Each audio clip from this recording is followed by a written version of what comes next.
অগাস্টে গণঅভ্যুত্থান হয়েছে এবং 8ই অগাস্টে একটা সাংবিধানিক প্রতিবিপ্লব হয়েছে। তো এখানে কেন জিনিসটা ঘটেনি, এর তো ধরুন কারণগুলো আমাদের কাছে ধীরে ধীরে স্পষ্ট হচ্ছে। শুরুর দিকে কিছুটা যে অস্পষ্ট ছিল তা নয়, কিন্তু আমরা ভেবেছি যে এটা কাটিয়ে উঠা যাবে। আমাদের হয়তো যে গণঅভ্যুত্থানের যে শক্তি আমরা দেখেছিলাম, সেই শক্তিটা আমাদেরকে সেটা কিছুটা আমাদেরকে প্রেরণা জুগিয়েছিল। এখন ধরুন আপনি যখন পেছন দিকে যখন তাকান বাস্তবতার দিকে, আমি মনে করি যে প্রধান যে কারণ সেটা হলো যে বুদ্ধিবৃত্তিকভাবে আমাদের সমাজে রাষ্ট্র এবং সরকারের ধারণা অত্যন্ত অস্পষ্ট।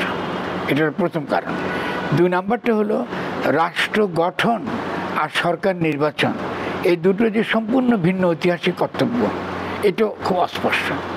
এই যে অস্পষ্টতা, এটা যে এত গভীর, এটা আমি সাধারণ জনগণের কথা বলতে বলছি না, এটা বলছি সমাজের যারা শিক্ষিত শ্রেণী, সমাজে যারা পড়াশোনা করে বা বিশ্ববিদ্যালয়ের একাডেমিক যারা বা তথাকথিত বামপন্থী যারা আছে, হ্যাঁ, এদেরকে এই ব্যাপারটা খুব স্পষ্ট হওয়া উচিত ছিল যে রাষ্ট্রের যে ধারণাটা আছে, এমনকি বামপন্থার কাছেও রাষ্ট্র সম্পর্কে যে একটা কিছু অনুমান রয়েছে, কিছু রাষ্ট্রচিন্তা রয়েছে, কিছু রণকৌশলগত দিক আছে লেনিনের রাষ্ট্র বিপ্লব বই থেকে। কিন্তু দেখা যাচ্ছে যে তত্ত্বগতভাবে এত দুর্বলতা, মানে বাংলাদেশে বুদ্ধিবৃত্তিকভাবে, এটা আমার নিজেরও কিন্তু এই ধারণাটা ছিল না। ফলে তরুণদেরকে বিভ্রান্ত করা অত্যন্ত সহজ হয়েছে। কীভাবে বিভ্রান্ত করা হয়েছে? যেমন ধরুন, আপনি একজন তরুণকে যদি বলেন আচ্ছা সংবিধান ছাড়া রাষ্ট্র কী করে চলে, ও তো আসলে রাষ্ট্রতত্ত্বের বই সম্পর্কে যথেষ্ট পরিমাণ সচেতন না, পড়াশোনা করে নাই, সে লড়েছে, বুক পেতে দিয়েছে বুরুটের সামনে, আপনি তার কাছে আর কি আশা করেন? কিন্তু একই সঙ্গে তাকে যখন বোঝানো হয়েছে না না, যারা এই নতুন রাষ্ট্র গঠনের কথা বলে, এরা বিপ্লবের কথা বলে, এরা সহিংসতার কথা বলে, এরা নৈরাজ্যের কথা বলে, আমাদের এখানে দরকার স্থিতিশীলতা। এই যে স্থিতিশীলতা শব্দটাই একটা অত্যন্ত প্রতিক্রিয়াশীল এবং আমাদের সমাজের লুটেরা মাফিয়া শ্রেণীর, এটাই হলো তাদের মূল মতাদর্শিক বয়ান। ঠিক আছে, তাহলে আমি কী পারি না, একটা হচ্ছে আমাদের বুদ্ধিবৃত্তিক দুর্বলতা। 2 নাম্বার যে এই লুটিয়া মাফিয়া শ্রেণীর যে মতাদর্শিক বয়ানটা তারা তৈরি করেছে যে স্থিতিশীলতা দরকার, ঠিক আছে না। আর অন্যদিকে আবার ফ্যাসিস্ট রাষ্ট্রের পক্ষে যারা সংবিধানের কথা বলে যে সংবিধান দরকার, তাহলে কি সংবিধান দরকার? শেখ হাসিনার সংবিধানকে রাখতে হবে। এটা রক্ষার জন্য আপনি শপথ নিচ্ছেন চুপ্পুর কাছে, প্রেসিডেন্টের কাছে, শেখ হাসিনার সংবিধান রক্ষা করার জন্য। রাষ্ট্র ব্যবস্থাটা আপনি রাখলেন শুধুমাত্র এক দফা এক দাবি, হাসিনা তুই কবে যাবি, এটাই আপনি কি করলেন, এটাই বাস্তবায়িত করলেন। তো আমরা ওই জায়গায় এসে পৌঁছেছি। ফলে কারণটা আমার কাছে অত্যন্ত পরিষ্কার। আর কি কারণ আছে? আরেকটা গুরুত্বপূর্ণ কারণ যেটা আমরা খুব কম আলোচনা করেছি, সেটা হলো শ্রেণীর প্রশ্ন।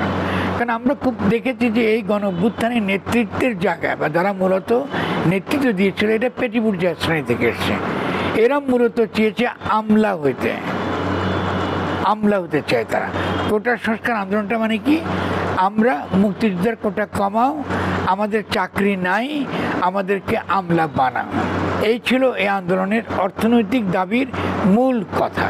কিন্তু এই যে আপনার বেকারত্ব, এই যে তরুণদের ভবিষ্যৎকে নষ্ট হয়ে যাচ্ছে তাদের চোখের সামনে, যেহেতু বাংলাদেশের অর্থনীতিকে ধ্বংস করে ফেলা হচ্ছে, যেহেতু কোনো বিনিয়োগ হচ্ছে না, ফলে কোনো কর্মসংস্থানও সৃষ্টি হচ্ছে না, এই অর্থনৈতিক প্রশ্নটা এই পেটি বুর্জোয়া শ্রেণীর কাছে এটা সম্পূর্ণ অপরিচ্ছন্ন এবং অস্পষ্ট। তারা ওই পুরনো রাষ্ট্রবাদী ধারণা যে আমরা রাষ্ট্রের চাকরি করব, আমি সে রাষ্ট্রের চাকরি মানে আমরা আমলাদের চাকরি করব। আমলারা শুধু ক্ষমতাবান তাই না, আমলারা একই সঙ্গে কি তারা প্রচুর পরিমাণ টাকা লুট করতে পারে বিভিন্ন প্রকার রাষ্ট্রীয় প্রকল্পের দ্বারা। ফলে এখন আমলা না হলে এমনকি কেউ মেয়েও বিয়ে দেয় না। আপনার যে যথেষ্ট ভালো প্রেমিকও থাকে, তিনিও কিন্তু আপনাকে বিয়ে করতে অস্বীকার করবে যদি আপনি আমলা হতে না পারেন। ফলে কোটা সংস্কার আন্দোলনের পেছনে এই যে পেটি বুর্জোয়া যে চেতনাটা, এটা তো ছিল, আপনি এদের তো অস্বীকার করতে পারবেন না। কিন্তু 8ই অগাস্টের সাংবিধানিক প্রতিবিপ্লবের পরে এই প্রতিবিপ্লবী চেতনাটাই, পেটি বুর্জোয়া চেতনাটাই আপনার এখানে প্রতিবিপ্লবের পরিপ্রেক্ষিতে এটা শক্তিশালী হয়ে গেছে। এটা হচ্ছে শ্রেণীগত দিক। তো এই শ্রেণীগত দিকে আরেকটা কি আছে, এই গণ অভ্যুত্থানে সত্যি সত্যি অনেক গরিব মানুষ যুক্ত ছিল, অনেক গরিব মানুষ, রিক্সাওয়ালা থেকে শুরু করে একেবারে রাস্তার গরিব মানুষ যুক্ত ছিল। কিন্তু এর নেতৃত্বটা পেটি বোর্জার। অন্যদিকে শ্রমিক এবং কৃষক অনুপস্থিত, শ্রমিক শ্রেণী নাই, কৃষকেরা নাই। ফলে পেটিবোর্ডদের শ্রেণীর এই অভ্যুত্থানটার সীমাবদ্ধতার কারণে আমরা দেখতে পেয়েছি যে এই গণঅভ্যুত্থানটা ইতিমধ্যে একটা নির্বাচনবাদী ধারার মধ্যে চলে গেছে। কিন্তু একটা কথা আমি খুব পরিষ্কার বলতে চাই যে গণঅভ্যুত্থানের পেছনে আপনি তো জানেন যে 2023 সালে আমার বই বেরিয়েছে গণঅভ্যুত্থান ও গঠন। ফলে স্বভাবত এই গণঅভ্যুত্থান ও গঠনের চিন্তাটা আমাদের সমাজে এসে গিয়েছে। আমাদের সমাজ কিন্তু এই চিন্তার বাইরে নাই এবং এই চিন্তা ছড়াচ্ছে। আমরা গ্রামে যাচ্ছি, জেলায় জেলায় যাচ্ছি, আমরা গ্রামে ছড়াচ্ছি। ফলে বাংলাদেশের রাজনীতি এখন দুটো ধারায় বিভক্ত। এই বিভক্তি ক্রমশ আরও স্পষ্ট হবে। একটি ধারার নাম হলো গঠনের রাজনীতি, বা যাকে সহজ ভাষায় আপনি বলতে পারেন গণরাজনৈতিক ধারা। আর আরেকটি ধারা লুটেরা মাফিয়া শ্রেণীর নির্বাচনবাদী ধারা। এই দুই ধারার সংঘাত, এই দুই ধারার লড়াই, এর মধ্য দিয়ে আগামী দিনের বাংলাদেশের রাজনীতির ভবিষ্যৎ নির্ধারিত হবে। এই আমি দেখতে পাচ্ছি চোখের সামনে। ফলে আরেকটা গণঅভ্যুত্থান হতেও পারে, যথেষ্ট তার সম্ভাবনা প্রস্তুত। কারণ জনগণ যদি তাদের অভিপ্রায়কে তারা মূর্ত না দেখে, বাস্তবায়িত না দেখে, তারা অবশ্যই আরও ভিন্ন রাজনীতির পথ খুঁজবে। এটা তো স্বাভাবিক। সেটা নিয়েও আমাদের প্রশ্ন আছে পরে। ঐক্যের ভাঙনের বিষয়ে এখন প্রশ্ন করে যে গণঅভ্যুত্থানের সময় জনগণের মধ্যে একটা বিপুল ঐক্যের জায়গা দেখা গিয়েছে, যেটা অভূতপূর্ব বাংলাদেশ রাষ্ট্রের মানে বাংলাদেশ স্বাধীনতার পর। এরপর দেখা গেল যে বিভিন্ন জায়গাতে মাজার, খানকা, আখড়া, বিভিন্ন জায়গাতে হামলা হয়েছে। এই হামলাগুলোর ক্ষেত্রে আপনি প্রথম থেকেই সরব ছিলেন, সতর্ক করছিলেন। সরকার কেন এগুলো নিয়ন্ত্রণ করতে ব্যর্থ হলো বলে মনে করেন?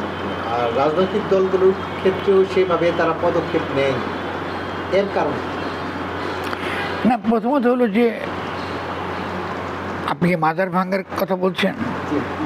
মাজার ভাঙ্গাটা প্রথমত ফোকাস করেন, দুটো প্রশ্ন হয়ে যাচ্ছে। মাজার ভাঙ্গার প্রসঙ্গে আমি বলবো যে আপনার সেকুলার ফ্যাসিবাদ, যেটাখানে বাঙালি জাতিবাদী ধারা বলে, এটার পতনের পরে স্বভাবতই একটা ব্যাকল্যাশ ছিল অনিবার্য। মানে একটা ধর্মবাদী ফ্যাসিবাদের আশাটা ছিল অনিবার্য, এটা রাজনীতির মধ্যে নিহিত ছিল। ফলে এই সরকারের উচিত ছিল তার জন্য যথাযথ প্রস্তুতি রাখা। কিন্তু আমরা জানি যে পুলিশ আপনারকে দাঁড় করাতে পারেনি এই সরকার, এবং এটার কোনো যুক্তি নাই যে কেন পুলিশ সংস্কার ডক্টর ইউনূস করেননি। এটা অত্যন্ত সন্দেহজনক। ফলে এটার উত্তর তিনি দেবেন আশা করে, যে কেন এই পুলিশ বাহিনীকে আবারও সংগঠিত করা হয়নি, কিংবা নতুন পুলিশ নিয়োগ দেওয়া হয়নি। কারণ তিনি তো জানেন পুলিশ মাত্রই পুরনো রাষ্ট্রের পক্ষে কাজ করেছে এবং জনতার বুকে গুলি চালিয়েছে। এটার একটা যুক্তি আমি এইভাবে দেখি রাখার কারণ সেটা হলো এই যে ডক্টর ইউনূস এখন যেভাবে একটা কর্পোরেট স্বার্থ রক্ষা করতে চাইছেন মার্কিন যুক্তরাষ্ট্রের পক্ষে, এটা তো বাংলাদেশের জনগণ মেনে নেবে না।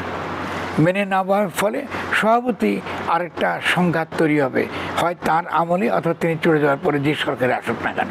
সেক্ষেত্রে স্বভাবতই কোনো না কোনো পরাশক্তির একটা পরিকল্পনার মধ্যে রয়েছে যে পুলিশকে তারা ব্যবহার করবে। এই যে এখন যারা পুলিশ আছে অথবা যারা ইতিমধ্যে পলায়ন করেছে, বাইরে আছে, এরা আবার ফিরে আসবে। ফলে এইরকম একটা বিপদের দিকে আমরা কিন্তু আছি। কারণ আমরা স্বরাষ্ট্র মন্ত্রণালয়ের এই ক্ষেত্রে তাদের যে দেখছি, তাদের যে তৎপরতা দেখছি, এই তৎপরতাটি কিন্তু আমরা মনে করছি যে আমাদেরকে আশ্বস্ত করছে না যে তারা সত্যিকার অর্থে পুলিশ বাহিনীর পুনর্গঠনের ক্ষেত্রে তারা কোনো ভূমিকা রাখছে, এটা আমরা দেখছি না। ফলে মাজার ভাঙার পেছনে এই কাজগুলো কাজ করছে। আরেকটা বড় কাজ আপনাদেরকে খেয়াল করতে হবে, সেগুলো এই যে মূলত হিন্দুত্ববাদী শক্তি এবং ইহুদিবাদী শক্তি বাংলাদেশে অত্যন্ত সক্রিয়। এই শক্তির একটা দুটো পর্যায়ে সে কাজ করে। একটা পর্যায়ে সে ইসলামকে এমনভাবে হাজির করতে চায় ইসলামপন্থীদের দ্বারা বা তথাকথিত ইসলামপন্থীদের দ্বারা যে এরা সংস্কৃতির বিরুদ্ধে, ইসলাম কোনো সংস্কৃতি তৈরি করতে অক্ষম, এবং ইসলাম মানে হচ্ছে এখানে গান গাওয়া হারাম, এখানে আপনার স্বাভাবিকভাবে গণমানুষের ধর্ম নির্বিশেষে, আস্তিকতা নাস্তিকতা নির্বিশেষে মেলামেশা করা হারাম। মানে গণতন্ত্রের যে রূপটা আমরা মাজারে দেখি, এখানে আপনি আস্তিক হতে পারেন, নাস্তিক হতে পারেন, মুসলমান হতে পারেন, হিন্দু হতে পারেন, বৌদ্ধ হতে পারেন, খ্রিস্টান হতে পারেন, কিন্তু মাজার সকলের জন্য। মসজিদ তো সকলের জন্য না, মন্দির তো সকলের জন্য না, মঠ তো সকলের জন্য না। ফলে মাজারের যে রাজনৈতিক যে চরিত্রটা, এই চরিত্রটাকে নস্যাৎ করাটা মূলত বাংলাদেশের গণতন্ত্রের ভিত্তিকে ধ্বংস করার সামিল।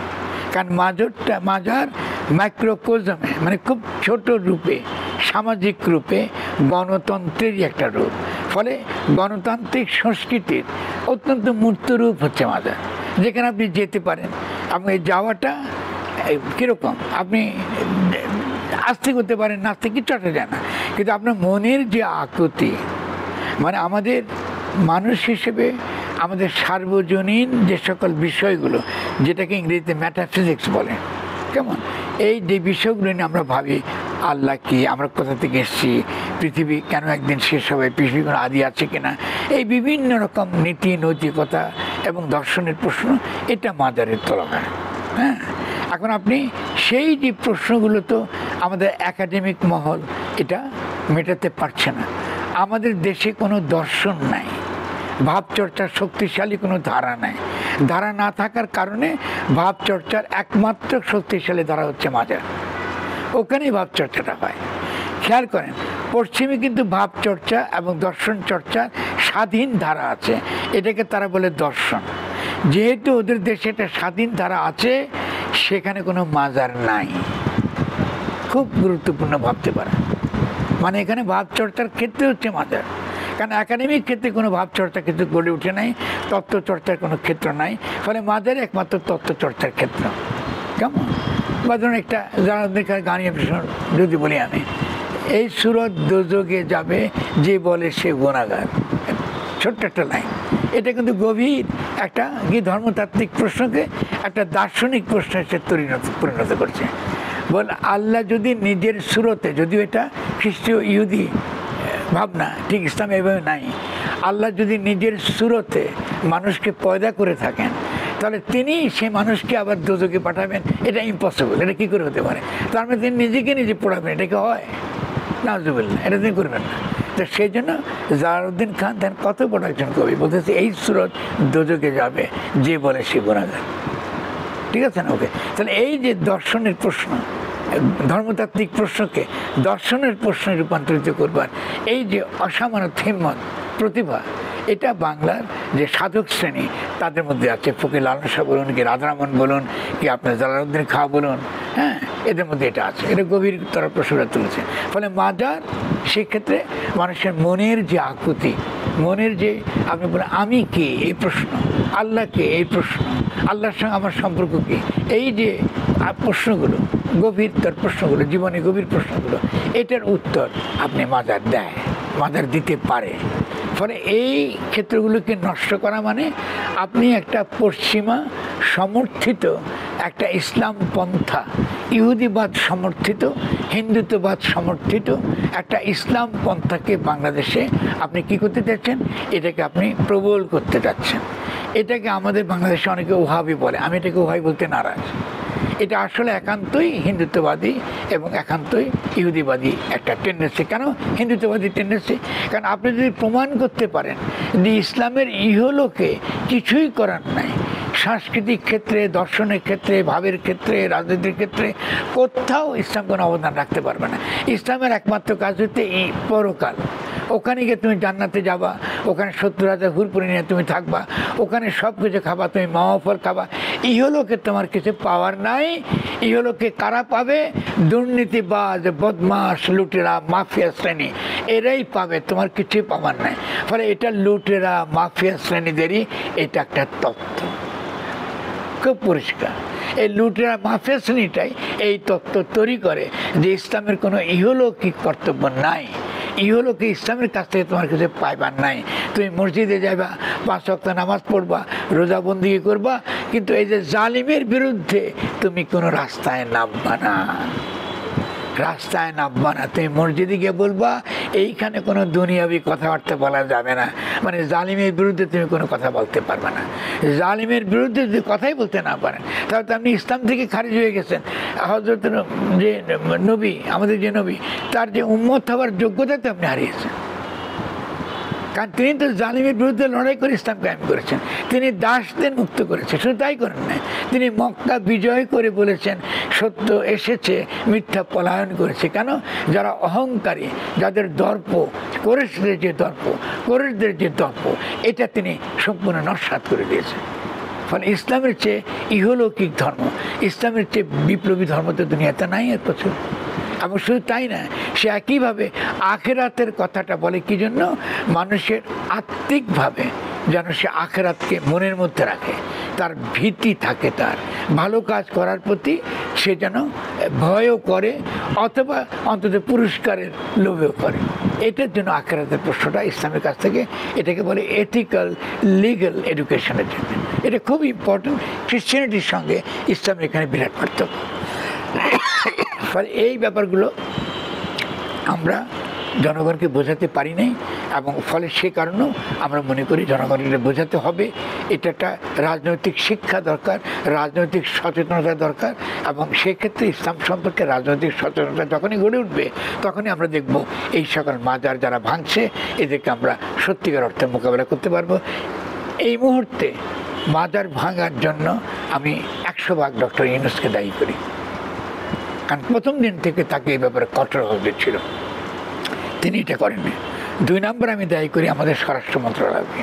আমি আজ পর্যন্ত যে সকল মাজার ভাঙা হয়েছে সেই সকল মাজারের তারা এখনও পর্যন্ত যারা অপরাধী তাদের তারা গ্রেফতার করেননি বা তাদের বিরুদ্ধে কোনো মামলা হয়েছে না আমরা জানি না।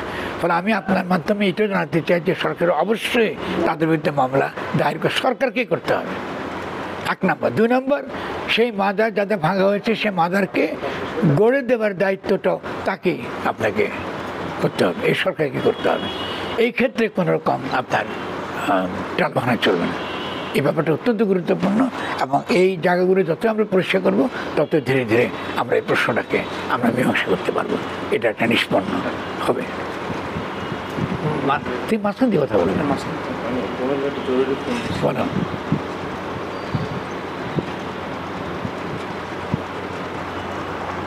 আর শেষ না? আরো এখানে আরেকটা বিষয় ছিল যে রাজনৈতিক দলগুলোও সেক্ষেত্রে সোচ্চার কোনো ভূমিকা পালন করেনি এই ক্ষেত্রে। দেখুন, ঠিক ঠিক রাজনৈতিক দলগুলো এখানে সোচ্চার ভূমিকা পালন করেন, এটা তো নির্বাচনবাদী। ফলে তারা মনে করে এই ক্ষেত্রে কোনো বক্তব্য দিলে তাদের ভোট কমবে। খুব সহজ কথা, ওদের হিসাবটা খুব সহজ। ফলে তাদের তো কোনো নীতিগত অবস্থান নাই। ফলে তারা তো লুটেরা মাফিয়া শ্রেণীর স্বার্থ রক্ষা করে। ফলে আমি যাদেরকে রাজনৈতিক দল বলেন, আমি এদেরকে রাজনৈতিক দল বলতে তো চাই না, আমি তো বলি না এদেরকে রাজনৈতিক দল। আপনি লুটেরা মাফিয়া শ্রেণীর প্রতিনিধিকে রাজনৈতিক দল কী করে বলবেন? এরা ভোটের জন্য এগুলো বলে না। যদি তারা সত্যিকার অর্থে সমাজকে কিছু অবদান রাখতো তারা তো ভয় পেত না। তারা কি ভোটের জন্য আপনি কথা বলবেন না কেন? আপনার অবস্থানটা কি মাঝে ভাঙা সম্পর্কে? আপনার উচিত হবে সেক্ষেত্রে রাজনৈতিক দলগুলোকে জিজ্ঞাসা করা যে তারা কেন কোনো বক্তব্য দেয় নাই। এই যে রাজনৈতিক দলগুলো জুলাই সনদের কিছু বিষয়ে ঐকমত্যে পৌঁছেছে, কিন্তু তা বাস্তবায়ন হবে কি না সেটা কোনো নিশ্চয়তা নেই। আপনি কি এই জনগণের অভিপ্রায়ের কোনো প্রতিফলন এতে দেখতে পান? না, প্রথম জুলাই সনদ করবার কোনো অধিকার ডক্টর ইউনূসের নাই। এটা প্রথমত এটা একটা অবৈধ সরকার, প্রথম কথা। দ্বিতীয় কথা হচ্ছে তিনি কেন জুলাই সনদ করেন? জুলাই যারা গণ-অভ্যুত্থান করেছে এটা তারা করবে। তারা গণ-অভ্যুত্থানের মধ্য দিয়ে জনগণের অভিপ্রায়টাকে তারা ধারণ করে, ওটাই তারা বক্তব্য দেবে। রাজনৈতিক দলগুলোর কাছে কেউ সনদ চায়নি, এটা তাদেরকে করতে বলছে কে? ফলে আপনি স্বভাবতই জুলাই সনদটাই করা হয়েছে গণ ঐক্য, মানে জনগণের মধ্যে যে ঐক্য ছিল, কেমন একটা নতুন রাষ্ট্র গঠনে একটা অভিপ্রায় ছিল, ঐক্য ছিল, একটা অভিপ্রায় ছিল, ওটাকে নস্যাৎ করার জন্যেই এই তথাকথিত জাতীয় সনদ, তথাকথিত জাতীয় ঐক্যমত্য এগুলো করা হয়েছে। এগুলো হলো জনগণের সঙ্গে বিশ্বাসঘাতকতা। এই বিশ্বাসঘাতকতা করা হয়েছে জনগণের সঙ্গে, এবং এর যে মূল্য এই বাংলাদেশকে দিতে হবে। আমি ওকে বুঝে বলি, যেহেতু ডক্টর ইউনূস ইতিমধ্যে IMF-এর কাছে টাকা চেয়েছেন, ওয়ার্ল্ড ব্যাংকের কাছে টাকা চেয়েছেন, তিনি লোন নিচ্ছেন। এই লোন কিন্তু এই দেশের গরিব জনগণকে কিন্তু এগুলাকে শোধ দিতে হবে। আমরা ঋণের ভারে জর্জরিত। আমরা কয়দিন পরে খেতে পাবো না। ইতিমধ্যে আপনি দেখতেছেন যে লোডশেডিং শুরু হয়ে গেছে। ইতিমধ্যে আপনার কি লিকুইড আপনি গ্যাসের অপ্রতুলতা দেখা দিয়েছে, ঠিক আছে না? আপনি কিন্তু ওই যে তথাকথিত যে কোম্পানিগুলো বিদ্যুৎ দেবার কথা, তাদের চুক্তি অনুযায়ী তাদের কিন্তু টাকা দিতে হচ্ছে। মানে বাংলাদেশকে আপনি সর্বশান্ত করছেন, সর্বশান্ত করে ফেলতেছেন। আমরা তো গণ অভ্যুত্থান করেছি একটা অর্থনৈতিক রূপান্তরের জন্য, একটা অর্থনৈতিক বিকাশের জন্য। আপনি এটা করছেন না, আপনি কিছু করছেন না। এবং শুধু তাই নয়, তিনি দেখেন রোহিঙ্গা ইস্যুকে তিনি আবার মানবিক ইস্যু বানাতেছেন। রোহিঙ্গা ইস্যু তো মানবিক ইস্যু নয়, এটা রাজনৈতিক ইস্যু। আবার রাজনৈতিক ইস্যুতে যদি আপনি সত্যিকার অর্থে কোনো অবস্থান পেতে চান, আপনি কিছু অর্জন করতে চান, প্রথম কাজ হচ্ছে আপনি সামরিক বাহিনীকে শক্তিশালী করা। এটা একটা মিলিটারি ইস্যু, এটা আপনি অ্যাভয়েড করতে পারবেন না। মিলিটারি ইস্যু মানে হচ্ছে যে আপনি কালকে গিয়ে মায়ানমারের বিরুদ্ধে যুদ্ধ করবেন তা না। আপনি যে যুদ্ধ করতে সক্ষম, যেটাকে বলে ডিটারেন্ট সক্ষম, তাহলে আপনাকে অবশ্যই সেনাবাহিনীর সমর্থন এবং সেনাবাহিনীর কাছে আপনার যেতে হবে, তাদেরকে শক্তিশালী করতে হবে। আপনাকে কয়েক লক্ষ তরুণকে আপনাকে প্রশিক্ষণ দিতে হবে, সামরিক প্রশিক্ষণ। আপনাকে একটা গণপ্রতিরক্ষা ব্যবস্থা করে তুলতে হবে। তার মানে রোহিঙ্গা ইস্যুটা আমাদের জাতীয় অস্তিত্বের প্রশ্ন হয়ে দাঁড়িয়েছে। এই ক্ষেত্রেও তিনি কিন্তু কোনো কাজটানি করছেন না। ফলে এগুলোর জন্য কিন্তু তাকে জবাবদিহি করতে হবে। আমি বলছি এগুলো যদি তিনি না করে, তিনি দেখছেন আপনি জাতিসংঘ গেছে কতগুলো লোক নিয়ে, এই টাকার কেন এত আপনি খরচ করছেন? দরকার তো নেই।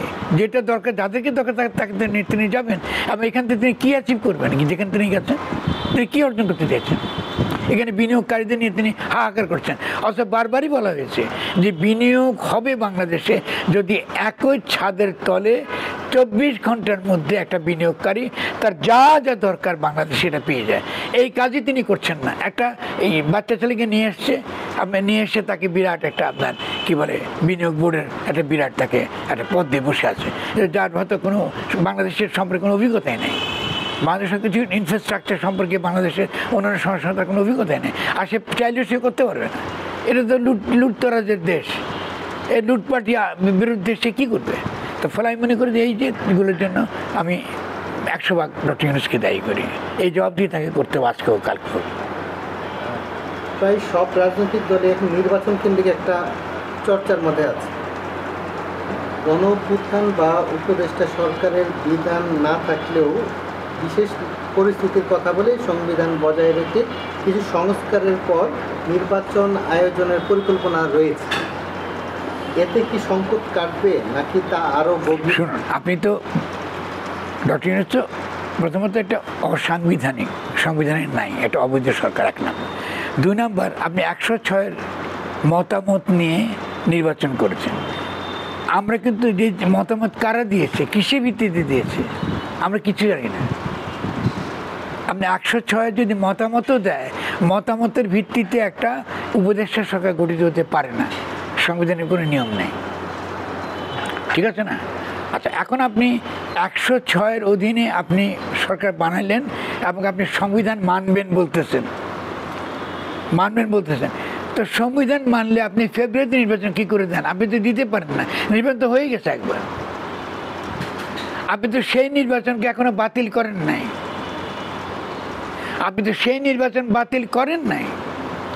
তাহলে আপনি আবার কিসের ভিত্তিতে নির্বাচন দেবেন? আপনি তো তার ওই 5 বছর পরে নির্বাচন হবে। সংবিধান মেনে চলতে হবে। আপনি সংবিধান রক্ষার শপথ দিয়েছেন, তো সংবিধান মেনে চলেন, ঠিক আছে না? আর সংবিধান মেনে চলে তো আপনি নিজে জেলে যান। আপনি তো সংবিধান লঙ্ঘন করেছেন। তো এইসব স্ববিরোধিতা নিয়ে আমি মনে করি যে আমরা কিছুতেই এইভাবে রাষ্ট্র চালাতে পারি না। রাষ্ট্র তামাশা করার বিষয় নয়। আমি বারবার বলছি, রাষ্ট্র নিয়ে তামাশা করবেন না। রাষ্ট্রের তামাশা করার বিষয় নয়। আপনি দেখতে পাচ্ছেন যে এখন দেখুন ইন্দোনেশিয়ায় কিন্তু আবারও কিন্তু এই সরকারের বিরুদ্ধে জনগণ খেপে গেছে। আমাদের চোখের সামনে নেপালে দেখলাম ঘটনা কী ঘটছে। এবং বাংলাদেশে দ্বিতীয়বার যে একই ঘটনা ঘটবে না তার কোনো গ্যারান্টি নাই। কারণ আপনি এভাবে অবৈধভাবে দেশ চালাতে পারেন না। আপনি হয় এটাকে বৈধ করবেন, অথবা যারা এভাবে অবৈধ সরকার বানাবার পরামর্শ দিয়েছেন ওদেরকে অবিলম্বে সরকার থেকে বের করে দিতে হবে। এর মাঝখানে কোনো পথ নাই। আপনি যদি এই জোড়াতালি দিয়ে যদি আপনি করতে যান, এটা বাংলাদেশকে ভয়ানক বিপদের দিকে ঠেলে দেবে, এবং ক্রমশ তিনি তাই করছেন, এবং এটা আমার কাছে গ্রহণযোগ্য নয়। আমি একটা অতি সাধারণ একজন নাগরিক আকারে আমার একমাত্র কাজ হচ্ছে জনগণকে সচেতন করা এবং তাদেরকে সজ্ঞান করে তোলা। আমি আমার কাজ করে যাচ্ছি, বাকিটা যারা বিভিন্ন রকম জনগণের পক্ষে যারা কাজ করেন এটা তারা বুঝবেন।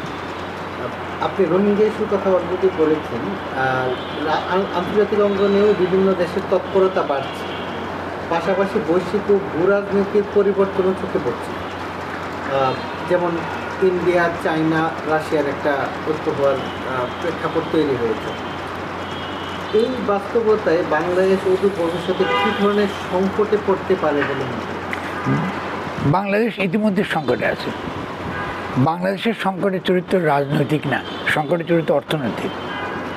বাংলাদেশ চাইলেও অর্থনৈতিকভাবে সে বিকশিত হতে পারবে না যদি না এই ফ্যাসিস্ট রাষ্ট্র ব্যবস্থাকে উৎখাত করে একটা কৃচ্ছ সাধনমূলক অর্থনীতির মধ্যে প্রবেশ করে, এবং এমন একটা অর্থনীতি সে প্রবর্তনের চেষ্টা করে যার মডেলটা কিছুটা চীনা মডেলের মতো হতে পারে।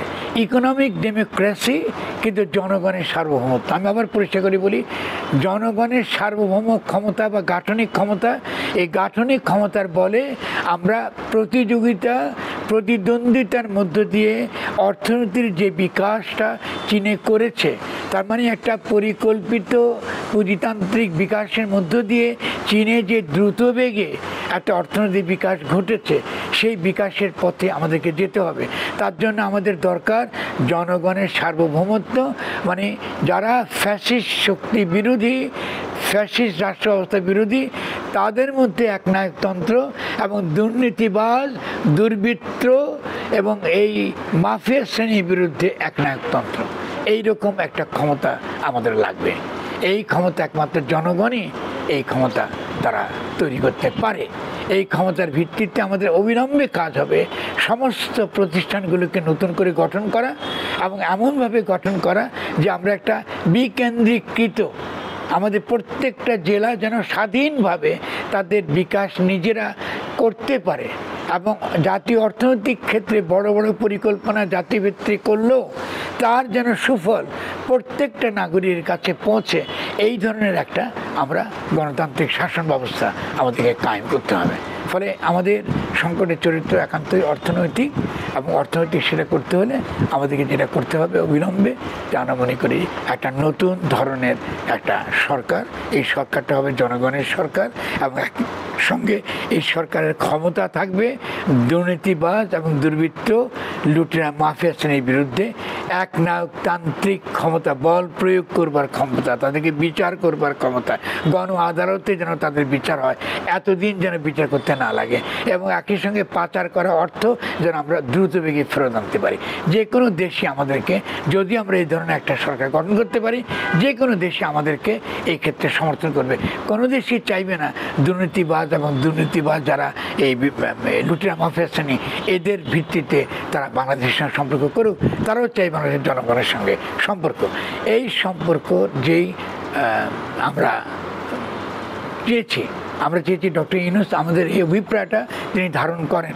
এটা দুঃখজনক যে তিনি আমাদের এই অভিপ্রায়টা, জনগণের সামষ্টিক অভিপ্রায় তিনি ধারণ করেন। আপনি ইতিমধ্যে একবার বলেছিলেন যে আরেকটি গণঅভ্যুত্থানের সম্ভাবনার কথা, তো এই প্রশ্নটা এটাই নেই যে অচিরেই কি আরেকটি গণঅভ্যুত্থান হওয়ার সম্ভাবনা আছে? থাকলে তার প্রেক্ষাপট কেমন হতে পারে? না, সেটা তো আমরা এবারকার প্রেক্ষাপটটা অনেক ম্যাচিউর হবে নিশ্চয়ই। জনগণ, আমি তো বলতে পারবো না, আমি তো গণক নই। আমি বলতে পারি সমাজের যে আপনি যদি সমাজের সংকটগুলোকে আপনি অ্যাড্রেস করতে পারতেন, তাহলে আমার এই কথা বলা দরকার ছিল না। কারণ ডক্টর ইউনূস আবারও সে IMF-এর কাছে, ওয়ার্ল্ড ব্যাংকের কাছে, বিভিন্ন দেশের তথাকথিত বিনিয়োগকারীদের কাছে ধর্ণা দিচ্ছেন। ওনার কাছে বিনিয়োগকারী মানে হলো কর্পোরেট স্বার্থ, এরা দেশে আসবে, এদেরকে তিনি EPZ দিয়ে দেবেন, এক্সপোর্ট প্রসেসিং জোন, আর আমরা খালি সস্তা শ্রম সাপ্লাই করব, আর সে ভূখণ্ডের উপর তাদের পূর্ণ নিয়ন্ত্রণ থাকবে। এই হলো তার নীতি। তো এই নীতি দ্বারা তো বাংলাদেশের অর্থনৈতিক তো কোনো বিকাশ হবে না, এর তো কোনো বেনিফিট আমরা পাই না। বাংলাদেশে আপনি দেখুন এক্সপোর্ট প্রসেসিং কি, পোশাক তৈরি কারখানা আছে, কি বেনিফিট পেয়েছে আমাদের পোশাক তৈরি কারখানার শ্রমিকরা? তারা কী লাভ হয়েছে ওদের জীবনে? কী পরিবর্তন আনতে পেরেছি আমরা? আপনি শুধু গুলশান বানানো হয়েছে, কিন্তু এই শ্রমিকদের কী হয়েছে? আমি তো কিছু, তারা তো কিছুই পাই নাই। এবং তাদের দেখেন, তাদের প্রস্তাবনা, তাদের প্রতি কোনো খেয়ালই নেই কারণ। আপনি বিনিয়োগ করতেছেন, আমি বিনিয়োগটা করলে আপনি করবেন না, আপনি এই সস্তা সব বিক্রি করবেন বলে বিনিয়োগ করতেছেন। ওরা কেন বিনিয়োগ করতে আসবে আপনাকে? হয় আপনার ভূখণ্ড চুরি করতে আসবে, অথবা সস্তা শোষণ করতে আসবে। তাহলে ডক্টর ইউনূসের এই ভুল পথ থেকে তাকে ফিরে আসতে হবে। এবং তিনি যে ভুল পথে যাচ্ছেন, এই কারণেই আরেকটি গণঅভ্যুত্থান হবে। আমার কথা খুব সিম্পল ব্যাপার। কারণ এই দেশের জনগণ, তিনি যদি এত বোকা ভাবেন, এই দেশের জনগণ এত বোকা নয়। এবং দ্বিতীয়ত আরেকটা কারণে গণঅভ্যুত্থান হবে, সেখানে এই যেটা আপনি কিছু ইঙ্গিত করেছেন, ভূ রাজনৈতিক যে রূপান্তরটা ঘটেছে আজকে দেখুন দিল্লি, আজকে চীন এবং এর সঙ্গে রাশিয়া। ডক্টর ইউনূস একটা ভূ রাজনৈতিক একটা বিপদকে, ভূ রাজনৈতিক যে কার্ড তিনি খেলছেন, এই কার্ডে তিনি পরাজিত হবেন। কারণ আপনি নিঃসন্দেহে, আমেরিকা ইতিমধ্যেই একটি ক্ষয়িষ্ণু একটা রাষ্ট্র, তার আভ্যন্তরীণ ভাবও সে অত্যন্ত অস্থিতিশীল। ফলে এই রাষ্ট্রের উপর ভিত্তি করে আপনি কোনো দীর্ঘস্থায়ী পরিকল্পনা করতে পারবেন না এবং আপনি ঠকে যাবেন। এবং ডক্টর ইউনূস এই কাজটাই করছেন এবং এই কাজটা দেশের জন্য ভালো নয়। এবং তাকে আশা করবো আমরা এখান থেকে তিনি ফিরে আসুন। আমরা তো তাকে নিশ্চয়, তিনি গণ অভ্যুত্থানের তিনি তো মহানও ছিলেন না, গণ অভ্যুত্থানের ফলে তাকে আমরা এনেছি। কিন্তু তিনি যদি জনগণের কথা না শুনেন, তার স্বভাবতে তাকে, আমি যেমন করে বলেছি, এই কোনো না কোনো দিন জনগণের মুখোমুখি তাকে হতে হবে। তিনি যদি ভেবে থাকেন যে এখান থেকে তিনি সহজে এখান থেকে চলে যাবেন, এটা কিন্তু হচ্ছে না, হবে না, এই ঘটনা ঘটবে না। ফলে এটা আমি পরিষ্কার বলতে পারি, এত সহজে ভাববেন না। রাষ্ট্র তো শুনুন, আমি তো খারাপ কথা বলতে জানি না, কিন্তু ডক্টর ইউনূসকে বলি, রাষ্ট্র মানে কিন্তু আপনার গ্রামীণ ব্যাংক না, এটা মাইক্রো ক্রেডিট পরিচালনা না। রাষ্ট্র একটা সম্পূর্ণ ভিন্ন ধরনের ক্রাফট। এটা চালাতে হলে আপনার সেরকম প্রজ্ঞা আপনার লাগবে। ফলে আমি তাকে বলবো তিনি তার পথ থেকে ফিরে আসুন এবং আমরা তাকে সহযোগিতা করতে প্রস্তুত। কিন্তু তাকে অবশ্যই অর্থনৈতিক প্রশ্নকে, গরিবের প্রশ্নকে, এখানকার বাংলাদেশের যে ক্ষুদ্র ক্ষুদ্র যে উদ্যোক্তারা আছে, অনেক উদ্যোক্তা আছে, তাদের যে বিকাশের প্রশ্ন, এটাকে আপনার তুলে আনতে হবে। ফলে একটা ইকোনমিক ডেমোক্রেসি লাগবে। ইকোনমিক ডেমোক্রেসি মানে ক্যাপিটালিজমেরই আরেক নাম ইকোনমিক ডেমোক্রেসি। ফলে অর্থনৈতিক ডেমোক্রেসি লাগবে। আপনি এখানে কোনো এখানে কোনো ট্রাস্ট ল নাই, এখানে কোনো আপনার অ্যান্টি ট্রাস্ট ল নাই। এখানে যে আপনার একটা যে একচেটিয়া আপনার জোরদার, আপনি আড়তদার হয়ে যাচ্ছে, আপনার একটা সিন্ডিকেট হয়ে যাচ্ছে, এটা ভাঙবার কোনো আইন নাই। আপনি একটা বছর চলে গেলে একটা আইন করতে পারেন না, একটা সিন্ডিকেট ভাঙবার কোনো আইন করতে পারেন না। তো আপনি বসে থাকতেন কি জানেন? ফলে আমার তো মূল কাজটা এগুলো তো আপনি করতে হবে আপনাকে। আপনি বিচার করতে পারেন না শেখ হাসিনা এখনো পর্যন্ত। এখনো ছাত্রলীগ সামনে চলে আসতেছে, আপনার ওপেনলি মিছিল করতেছে। তো আপনি আসেন কেন ওখানে? আপনি কেন ওখানে আছেন? আপনি কি করছেন ওখানে বসে? তাহলে এই কাজটা তো বলে তো হবে না।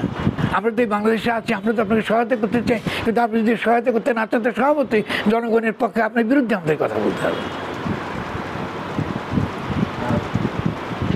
গণ অভিপ্রায়ের ভিত্তিতে একটি গণতান্ত্রিক রাষ্ট্র গঠনের পথটা কেমন হতে পারে, মানে সম্ভাব্য যে গণতান্ত্রিক, এইগুলো আমি আলোচনা করেছি, আর করে না, রিপিট করি না, অনেকবার করেছি। গণতান্ত্রিক কাঠামোটা কিরকম? আর সেটা তো আলোচনার মধ্যে আমি তো এখন বলতে পারবো না, সেটা লম্বা আলোচনা। তাহলে এটা বাদ দিচ্ছি। আপনি গণ অভ্যুত্থানকে গণতন্ত্র বলে, আপনি বলছেন যে গণ অভিপ্রায়ের বাস্তবায়ন করবার জন্যে গাঠনিক ক্ষমতার দ্বারা কী ধরনের রাষ্ট্র আমরা কল্পনা করতে পারি, এর একটা সহজ উত্তরটা হলো গণ সার্বভৌমত্ব কায়েম। তার উত্তর কিন্তু আমি ইতিমধ্যে দিয়েছি। আমরা কিন্তু একটা খসড়া জুলাই ঘোষণা দিয়েছি আলোচনার জন্য। হ্যাঁ, আমরা তো সে জুলাই ঘোষণা দেওয়ার এখতিয়ার নাই, আইনগত এখতিয়ার নাই। আইনগত এখতিয়ার ছিল 5 তারিখে, কিন্তু আমরা দিয়েছি। সেখানে আমরা 3টা নতুন রাষ্ট্রের গঠনের 3টা নীতিগত ভিত্তি আমরা প্রস্তাব করেছি। প্রথম ভিত্তি হলো সকল প্রকার ফ্যাসিবাদকে উৎখাত করার জন্য, যে রাষ্ট্র এমন কোনো আইন করতে পারবে না যাতে ব্যক্তির অধিকার এবং ব্যক্তির মর্যাদা হরণ করা হয় অথবা ক্ষুণ্ণ করা হয়। এটা হলো 1 নম্বর। 2 নম্বরটা হলো কি, প্রাণ, প্রকৃতি, পরিবেশ এবং প্রাণের বৈচিত্র্য, যার মধ্যে সাংস্কৃতিক বৈচিত্র্য অন্তর্গত, একে ধ্বংস করে, একে ক্ষতি করে, এরকম কোনো আইন কিংবা নীতি রাষ্ট্র প্রণয়ন করতে পারবেন না। 2 নম্বর। 3 নম্বর হলো জীবন এবং জীবিকা ধ্বংস করে এমন কোনো আইন কিংবা নীতি রাষ্ট্র গ্রহণ করতে পারবে না। এই তিনটা নীতির ভিত্তিতে আমরা একটা গণতান্ত্রিক রাষ্ট্র গঠনের কথা বলেছি। সেই রাষ্ট্রটা কি করে গঠিত হবে সেটা একমাত্র একটা গঠনতান্ত্রিক সভা বা রাষ্ট্র গঠন সভা, বা যাকে ইংরেজিতে কনস্টিটিউয়েন্ট অ্যাসেম্বলি বলে, এই ধরনের একটা কনস্টিটিউয়েন্ট অ্যাসেম্বলিতে নির্বাচিত প্রতিনিধিরাই আলোচনা করবেন।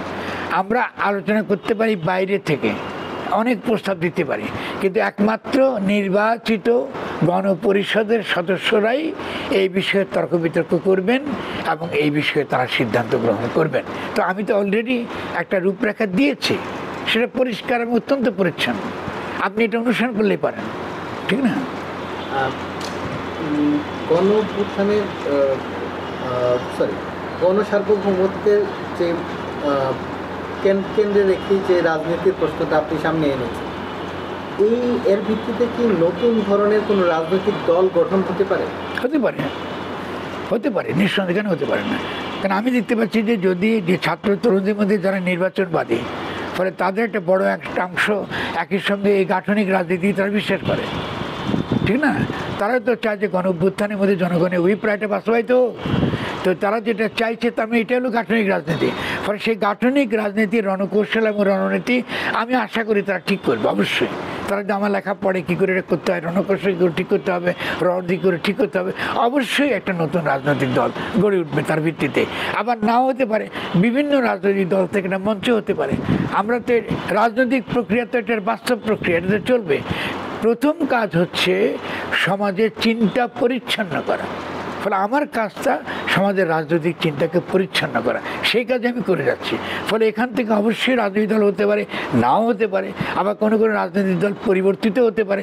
ধরুন এনসিপির মধ্যেও যে নির্বাচনবাদী ধারা, এরা পরাজিত হতে পারে, সেখানে নেতৃত্বে আসতে পারে যারা সত্যিকারের গণ অভ্যুত্থানকে একটা পূর্ণ জনগণের বিজয়ের দিকে যারা নিয়ে যাবে, হতে পারে। ফলে আমরা হতে পারে তো একটা বলতেই পারি, কি হবে সেটা আগামী দিনে দেখা যাবে। আপনি বলেছেন মতবাদী রাজনীতির যুগ শেষ, কিন্তু একই সঙ্গে মতবাদী তাত্ত্বিকদের পর্যালোচনার গুরুত্ব উল্লেখ করেছেন। তাহলে কি বর্তমান সময়কে আপনি পোস্ট ইডিওলজিক্যাল বা মতবাদোত্তর সময় অবস্থা বলছেন? আপনি আপনি আপনি অনেক বিদেশি বই পড়েন, বুঝে গেল। মতবাদী রাজনীতি যাওয়ার মানেটা হচ্ছে এই যে আপনার মাথার মধ্যে একটা মতবাদ আছে, আপনার মতবাদের সঙ্গে রিয়েলিটি কোনো সম্পর্ক নেই। আপনি বাস্তবতা দেখছেন, দেখে আপনার মতটাকে বদলাবেন, তা না করে আপনি বাস্তবকে আপনার মতবাদের মধ্যে ফিট করতে চাচ্ছেন। এই যে বিভ্রান্তি, যেটা বামদের মধ্যে প্রবল, ইসলামীদের মধ্যে প্রবল, এই মতবাদী বিভ্রান্তি থেকে কাটিয়ে ওঠার জন্য বলে মতবাদের দিন শেষ হয়ে গেছে। তার মানে কি পৃথিবীতে কোনো মতাদর্শ থাকবে না? হ্যাঁ থাকবে। তাহলে কি থাকবে মতাদর্শ থাকলে? প্রথম কাজ হচ্ছে যে কোনো মতাদর্শকে ক্রিটিক করা। এটা হলো কার্ল মার্ক্সের পদ্ধতি। মানে আমি মার্ক্সের ছাত্র, ফলে আমি মনে করি আগামী দিনের রাজনীতি অবশ্যই মার্ক্সের চিন্তার দ্বারা অনুপ্রাণিত হবে, মার্ক্সের চিন্তার দ্বারা সমৃদ্ধ হবে। এটাই একমাত্র সত্যিকারের অর্থে আমরা যাদেরকে বলি বিপ্লবী রাজনীতি। আমি যে রাজনীতির কথা বলি এটাই বিপ্লবী রাজনীতি। এবং আমি মনে করি আমার যে তরুণ যারা কমরেডরা আছে এখন, যারা ইসলাম প্রশ্নে, ধর্মের প্রশ্নে বিভ্রান্ত থেকে তারা আসল প্রশ্নকে তারা অ্যাড্রেস করতে পারে না, ইকোনমিক প্রশ্ন, তারা ওই মতবাদী জায়গায় কি বলে, তারা মনে করে কমিউনিস্টদের কাজ এসে বুঝি খালি হুজুরদের বিরুদ্ধে লাগা, হুজুরদের পেছনে গিয়ে লেগে থাকা। এই যে একটা বিভ্রান্তি, এই বিভ্রান্তি থেকে তাদেরকে কাটতে উঠতে হবে। দ্বিতীয়ত ধর্মতত্ত্বের যুগও শেষ হয়ে গেছে, ফলে এখনকার যুগ হচ্ছে দর্শনের যুগ, পর্যালোচনার যুগ, ভাবের যুগ। ফলে আপনাকে সে দর্শনের যুগ, ভাবের যুগ, পর্যালোচনার যুগে আপনাকে প্রবেশ করতে হবে। ফলে মতবাদী যুগ শেষ মানে আপনি সত্যিকারের বাস্তবে জগৎটা কি এটা বোঝার জন্যে আপনার মাথার মধ্যে যে বোঝা বয়ে বেড়াইতেছেন, এই বোঝাটা ফালাই দেন, ফালায় মানুষের সঙ্গে মেশেন, মানুষ কি কথা বলে ওগুলো শোনেন, মানুষের সত্যিকারের সমস্যাটার দিকে তাকান, তাকালে আপনি ঠিকই রাজনীতিটা খুঁজে পাবেন। এলো এক নাম্বার। দুই নাম্বারটা হলো যে একই সঙ্গে সঙ্গে এটা গরিব মানুষের রাজনীতি, গণরাজনৈতিক ধারা, গরিব বঞ্চিত মুসলিম তাদের রাজনৈতিক ধারা বিকশিত হবে এর দ্বারা। ফলে আমি যখন এই কথাগুলো বলি, এর মানে হচ্ছে এই গণ রাজনৈতিক ধারা বিকশিত করবার পথ হচ্ছে তথাকথিত মতবাদী রাজনীতি থেকে মুক্ত হওয়া এবং গণমানুষের সঙ্গে মজতুং যেমন বলেছেন, গণমানুষের সঙ্গে মিশে তাদের চিন্তা চেতনা, তাদের দুঃখ কষ্ট, তাদের ভাষা তাদের মতন করে বলা শেখেন। আমি নিজেকে দুর্বল মনে করি যে আমি তাদের মতো করে বলতে পারি না এখনও, কারণ আমি তো একটা নষ্ট লোক, পেরিবুর্জা শ্রেণী থেকে এসেছি। ফলে আমাকে তো সেই ভাষা ধীরে ধীরে রপ্ত করতে হবে। ফলে আমি মানুষের কাছে ছুটে যাই, আবার ছুটে গেলেও কাজ হচ্ছে না, কারণ আমি যদি তাদের ভাষায় কথা বলি, এই তথাকথিত দুর্বৃত্ত যারা আছে, লুটিয়া মাফিয়া শ্রেণী আছে, এরা কিন্তু আমার কথা শুনবে না। ফলে আমাকেও তাত্ত্বিক একাডেমিক ভাষায় কথা বলতে হয়, কিন্তু সেটা বলতে হয় গণমানুষের জন্য। ফলে আমি গণমানুষের রাজনীতি করি। আমি গণরাজনীতি যে ধারা, এই ধারাকে শক্তিশালী করবার জন্যে আমি বলি মতবাদের যুগ শেষ হয়ে গেছে, বলতে পারেন মতবাদের যুগ কি এসছে, মতাদর্শের যুগ এসছে, পর্যালোচনার যুগ এসছে, সত্যিকারে বুদ্ধিবৃত্তিক অবদান রাখবার যুগ এসছে। আর আমরা কি বলি, জাতিবাদের যুগ শেষ হয়ে গেছে। তার মানে কি, রাজনৈতিক জনগোষ্ঠী হিসেবে নিজেদের গঠন করবার যুগ হাজির। আমরা এখন সে রাজনৈতিক জনগোষ্ঠী হিসেবে নিজেদেরকে গঠন করবার মধ্য দিয়ে গণমানুষের অভিপ্রায়, গরিব মানুষ, মেহনতি মানুষ, শ্রমিকের অভিপ্রায়টা আমরা বাংলাদেশে বাস্তবায়িত করব ইনশাআল্লাহ।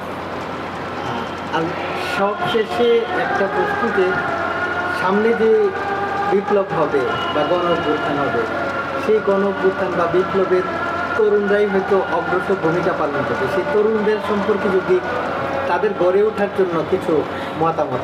আমার সমস্ত কাজ তরুণদের গড়ে তোলার জন্য, আমার সমস্ত কাজ।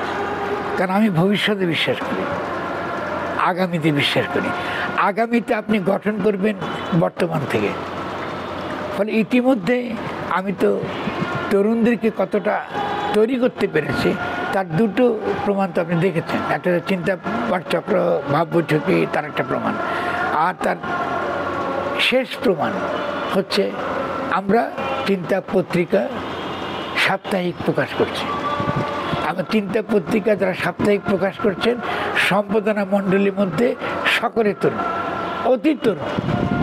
এবং তাদের যে বুদ্ধিবৃত্তিক যে অবদানটা, তারা যে কী কোথায় আছে, তাদের চিন্তার যে স্তর, এটা তো বিচার করতে পারে যে কেউ। তারা তো লেখালেখি করছে, তারা লিখছে। ফলে আমি মনে করি তরুণ, আমার আরও বহু তরুণকে আমরা একত্রিত করব। এবং আমরা মনে করি যে বিভিন্ন জেলায় জেলায় এই চিন্তা পত্রিকায় কেন্দ্র করে চিন্তা পাঠচক্র গড়ে উঠবে, আমরা আশা করছি। এবং চিন্তা পাঠচক্র গড়ে ওঠার মধ্য দিয়ে তরুণদের একটা বুদ্ধিভিত্তিক রূপান্তর ঘটবে। আর বুদ্ধিভিত্তিক রূপান্তরের মধ্য দিয়ে নতুন রাজনৈতিক চেতনা, নতুন রণকৌশল এবং রণনীতি বা রণকৌশল, গণ রাজনীতির নতুন রণনীতি এবং রণকৌশলও গড়ে উঠবে। এবং এটাই হবে আগামী গণ অভ্যুত্থানের চালিকা শক্তি। এটা আমি বিশ্বাস করি। এটা আমি দেখে যেতে পারবো কিনা জানি না, কিন্তু আমি নিশ্চিত বলতে পারি এটাই আগামী দিনের ভবিষ্যৎ। অসংখ্য ধন্যবাদ।